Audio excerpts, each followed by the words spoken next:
माहे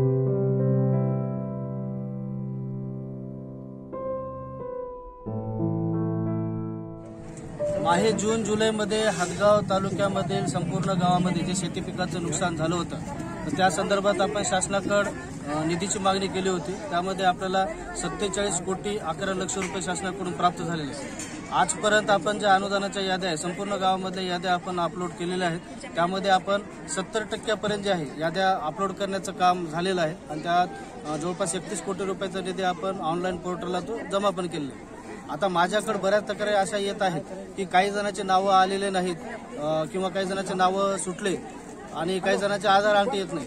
तर मी सर्वांना एकच या ठिकाणी आवाहन करेल की नाव जर आपलं तिथं चुकलं असेल किंवा आधार अकाउंट नंबर चुकला असेल तर तो डेटा पोर्टलवरून रिजेक्ट होऊन त्याची यादी आमच्याकडे येते आणि ते संबंधित तलाठ्याला देऊन आम्ही परत करेक्शन करून परत ते अपलोड करतो, त्यांना निधी मिळते।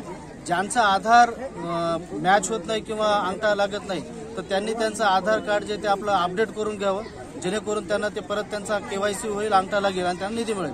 आणि ज्यांचं नाव आलेलं नाही अजूनही 30% लोकांचं याद्या जे ते परत तलाठी यांच्याकडून बनवणं चालू आहे आणि जसं आधार नंबर अकाउंट नंबर येतील त्यांचं जे ती यादी पोर्टलला अपलोड करून सर्वांना याच्यामध्ये निधी मिळेल। आपण आपल्याकडे झालेलं नुकसान जे आहे ते संपूर्ण शेतकऱ्याचं आपण नुकसान दाखवलेलं आहे, म्हणून कुठलाही शेतकरी अनुदानापासून वंचित राहणार नाही याचं थोडं शेतकऱ्यांनी लक्षात घ्यावं।